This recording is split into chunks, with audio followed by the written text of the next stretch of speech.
Hi everybody, I hope that you're all doing really well. So as some of you all know, I spent the month of July basically on a little bit of a YouTube hiatus. I basically took July off from uploading any videos, partially just to take a break and also because I wanted to get a bit of a backlog of videos ready to go. As since I started my new job and since I moved down to Oxford, I feel like I've been getting quite close down to the wire in terms of uploading my videos. I usually like there to be a little bit of a grace period between when I've scheduled a video and when it goes up, but I was just finding that I was posting videos like a couple of hours or not even that before they were due to go up. And I find that stressful. I like to be a little bit more organised with my YouTube videos than that. I know it's all just personal preference for people. Some people don't like to have a schedule, others do. It personally makes me feel a little bit better when I've got a schedule. And I know for myself that schedules are a really good motivator for me with making videos. If you've ever taken the 4 tendencies quiz, I'm definitely an obliger. I'm very good at upholding commitments where I feel like somebody else is going to be affected if I don't do a job, but if it's just me, I feel like, nah. So telling people that I've got a schedule for my videos kind of motivates me to actually post them. And yeah, I just wanted to take a month to get a little bit back on track. And because I have taken a month off, I've also taken a month off of doing wrap-up videos. So I thought I'd do a quick little roundup of the books that I've read since you last saw me. Like I say, it's just going to be a quick, like, snappy little roundup, but without much further ado, let's get into the books. So first up, an interesting one that I finished was the second book in the series of unfortunate events, the Reptile Room. Because believe it or not, I never actually read the series of unfortunate events books when I was a kid, but I've always felt like I was missing out somewhat. But actually it's been this book that has always put me off reading the rest of the series because I have seen the original film from I think 2005 with Jim Carrey, and I know what happens to the Guardian character Uncle Monty in this book, and I really like Uncle Monty and I didn't want to see what happened to him. So I've been holding off reading this for a while, but I finally got to it. I pushed through. And yeah, I definitely want to read the rest of this series. I've actually signed up to Oxford's library system and I know that they have the whole series of unfortunate events on audiobook, which is really exciting, as well as all of Percy Jackson, which is another childhood series that I never actually read. So I don't know, I just feel like I'm going to be having a bookish do-over of my childhood. Next up, an audiobook that I listened to was the first book in the Bridgerton series, The Duke and I, by Julia Quinn. Obviously because the TV show came out at the end of last year, I'd heard a lot of buzz around this series and I'd heard kind of mixed things about the books. I knew that I really wanted to watch the TV show at some point, but I wasn't sure about picking up the books. However, I was inspired recently to finally pick up the first book, partially because once again my library had them on audio, but also because my housemate is a massive fan of this series and she'd been binging them recently. So I had a listen to The Duke and I did really enjoy it. This book for the most part was just good fun. Very cutesy, very funny Regency romance. Though I am going to bring up what a lot of people bring up about this particular book, which is there is one scene in it that I do not like. One scene which involves a non-consensual sex scene, which like a lot of people I was not a fan of. I didn't feel like it needed to be there. And it did really bring the tone down of the book and kind of ruin the relationship, I feel. I feel like my brain has kind of covered it up by pretending that scene doesn't exist, because otherwise I really enjoyed the book and I'm definitely wanting to continue with the rest of the series. But I feel like I definitely couldn't not mention it because it is quite startling. Next up we have Rosencrantz and Guildenstern Are Dead by Tom Stoppard. This is a play. It is a retelling of Hamlet, but from the perspective of the characters of Rosencrantz and Guildenstern. And this is where I'm really going to prove the snappy book review because I can't really remember what happened in this aside from, you know, the basic plot of Hamlet.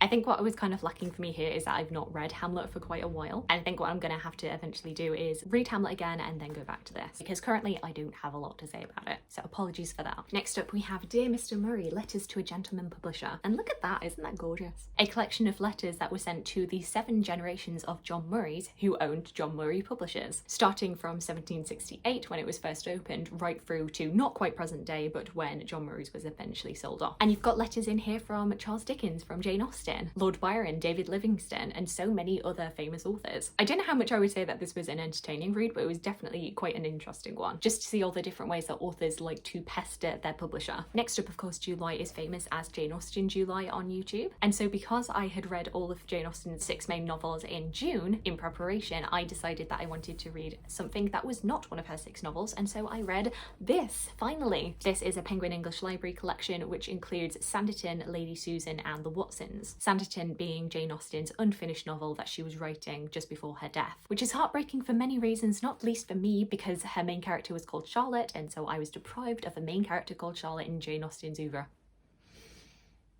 never over it. The Watsons, which is also unfinished, I believe. And I think because both of these books were unfinished, I didn't feel like I could properly have an opinion on them. You definitely get the feeling like there's something more here. You don't really get a chance to understand these characters or understand the plot because it's just not there. It's tantalizing, but I can't really talk about this in the same way that I could something like Wives and Daughters, where it was finished but for the very last chapter. With this, especially Sanditon, you've not got enough here to go on. Lady Susan, on the other hand, really funny, really witty. Lady Susan is such a delightfully horrible character. That's what I would really recommend this for. The other two, it would be more if you want to be a Jane Austen completionist. Next up, we have a new release that has been really exciting everybody on BookTube, which is Malibu Rising by Taylor Jenkins Reid, of Daisy Jones and the Six and Seven Husbands of Evelyn Hugo fame. This tells the story of the Reaver children, alternating between two timelines, the first taking place in 24 hours in 1983, when the Reaver children are due to throw their famous annual party. However, we start to find out that there are going to be some secrets emerging, which are going to unravel the family dynamic. Also interspersed in this story is how this family came to be, how their mother and father got together, and the effect of the fame of the father on this family. I really enjoyed this. I've seen quite a few people saying that they didn't enjoy this anywhere near like Daisy Jones or Evelyn Hugo. I would say it's definitely not quite on the same level, but I think when your expectations are like 5 stars right up here, anything that goes below that feels like a disappointment, whereas this wasn't a disappointment to me. I feel like you've got the signature commentary on fame and what it can do to relationships. That's what I go to Taylor Jenkins Reid for, and she definitely delivered there. I felt like I knew all of these characters very well, and I really enjoyed seeing the twists and turns of this family and their story. I think the main character who stands out to me from this is McReaver himself, the father, because he is just so irritating and entitled that I just got really frustrated with him throughout the story. And it's not in a two-dimensional kind of villainous way. He's definitely a complex character, but still definitely one that you hate. So personally, I would recommend reading this. Is it as good as its predecessors? Maybe not, but I still think it's a fantastic book and definitely one that I would recommend. The penultimate book to talk to you about today is Ghost Wall by Sarah Moss. I remember this was really doing the rounds a couple of years ago, which tells the story of a family who basically are taken by the father to experience this reenactment of what it was like to live in the Iron Age. The father who himself rules with an iron fist, and the daughter Sylvie, who is increasingly becoming very disillusioned with her father and his treatment of her, especially when she meets some other students who are also participating, but who don't take it as seriously as this father does. Sylvie finding this as an opportunity to kind of push the boundaries a bit and test her freedom, and what her father's reaction is going to be like to this. I thought this was really interesting, maybe not one that I enjoyed, but I really liked the commentary on this, on how we retell history and what we prioritize in that retelling, why it is that certain groups are drawn to different periods of history, and should we be suspicious of what people choose to cherry pick. One of the things I found interesting was that the father and the professor are very adamant that everything should be done historically accurate, and part of that apparent accuracy means that they don't have to do much of the work and they leave the women to do everything else for them, whilst they can huddle away chatting about the past and how great it is that they're being authentic to the past. They see that as a sign that they're the most engaged, but how engaged are they really in their reenactment? Is he only interested in this particular time of history because he gets to act like a patriarch, because he does get to indulge in his more brutal side because that's accurate? Is that what history is for? What should we be learning from history? Do we really want to reenact everything full scale as it was, or do we just want to take the bits that we need and discard the stuff that just doesn't serve us anymore? It gave me a lot to think about, and I definitely recommend it if it sounds up your street. And then the final thing I read was a non-fiction history book, and this is the thing that I think I loved the most, and that was Unwell Women, A Journey Through Medicine and Myth in a Man-Made World by Elinor Cleghorn. There are a lot of M's there, quite a bit of alliteration there.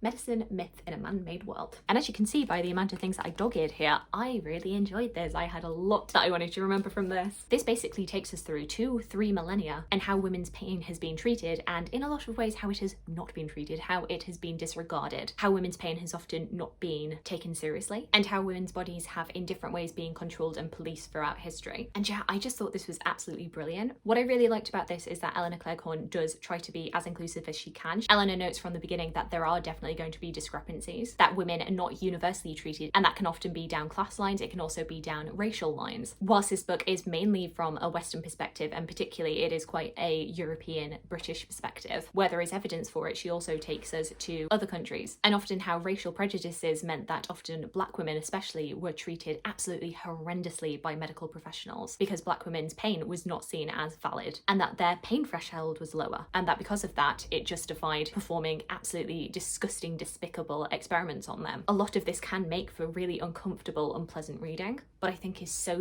crucial that we read it. Like I say, we go from ancient Rome all the way through to present day, and particularly Elinor Cleghorn talks about her own experience as an unwell woman and how she's been treated by modern day medical professionals, and how treatment that women face now is often a result of the centuries previous, where women's pain was just not taken seriously, that women were seen as being hysterical, or simply that pain is just what women experience. And while she doesn't go in depth on discussing trans issues, she does make a note right at the beginning to say that, of course, not all women have uteruses, and not all people who have uteruses or who menstruate are women, but medicine historically has insisted on conflating biological sex with gender identity. Over centuries, medical knowledge about the organs and systems marked female have been imbued with patriarchal notions of womanhood and femininity. As medicine's understanding of female biology has expanded and evolved, it has constantly reflected and validated dominant social and cultural expectations of who women are, what they should think, feel and desire, and above all else, what they can do with their own bodies. We understand today that our biology does not determine our gender identity. For centuries, feminism has fought for the rights of all people not to live their lives limited by basic biology, but medicine has inherited a gender problem. My focus on how medicine has insisted on pathologizing femaleness, and by extension womanhood, means that my discussions have not extended to the medical history and experience of trans, non-binary and gender non-conforming people. I do not by any means believe that gender identity is defined by the biological sex a person is assigned at birth, but I want to show how medicine, since its very beginnings, has unfolded discriminatory myths of binary gender difference into the formation of its knowledge. And I do like that she had that acknowledgement there, that acknowledgement that what has often been recorded has been very much down binary lines, even though that is not reflective of the population. Like I say, this is probably my favourite thing that I read in the past few months, and if you're wanting to read an interesting history that might get you a little bit riled up, as it certainly did for me, then I highly recommend this. So there we go, those are all of the books that I finished in the past couple of months. Do let me know if you've read any of the books that I've spoken about today, and anything that you've read in the last month or so. I'd love to hear from you. I hope you're having a fantastic